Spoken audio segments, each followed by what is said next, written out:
ভাই কি দিবেন এখন? ভাই এটা রাজাহাঁস। রাজাহাঁস ভাই, আমি ওই যে আমার কাছে হাঁস কিন্তু দুইটা, একটা দেশাল হাঁস আছে ওটা হান্ডি হয়, আচ্ছা, আর এটা চুই। এটা চুই। আচ্ছা আচ্ছা আচ্ছা, এই যে হাসান বাবার মাল খাই বলো কালারে, হাসান মামার মাল খাইবো কালারে।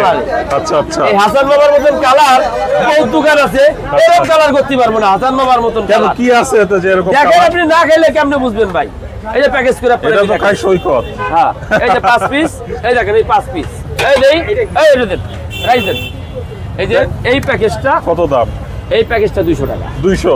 আসলে কতগুলো দিবেন? হ্যাঁ, 5 পিস। 300 ফিটে কিন্তু এই দামে 300 টাকা লাগবে ভাই আমি এটা কথা বলি, 300 ফিট হলো খরচ বেশি ভাই। হ্যাঁ, আর আমার এখানে অ্যাডভান্স নাই, এখানে দোকান ভাড়া নাই, এখানে আমি মনে করেন ভাই আমার বেশি, শোনেন ভাই আমার মায়ে পরে মাদ্রাসায়, আমার এত টাকা পয়সা দরকার না, আমার সীমিত লাভ হলেই যথেষ্ট। তাহলে এই যে আমার ভাইরা রয়েছে, এই ব্যবসা এই শোনেন আমি এখন 1 লাখ কোনদিন খাইতে পারতাম না, এই ব্যবসা এখন আমার দেওয়া দিন হলে 40টা সংসার চলতেছে আমার দিয়ে, তাই নাকি? চলে এই যে সব লোক অন্তত 20 জন লোক খারাপছি আচ্ছা বর্তমান। আচ্ছা, ঠিক আছে। তো এটা কত বললেন? এই প্যাকেজটা ভাই 200 টাকা। Okay.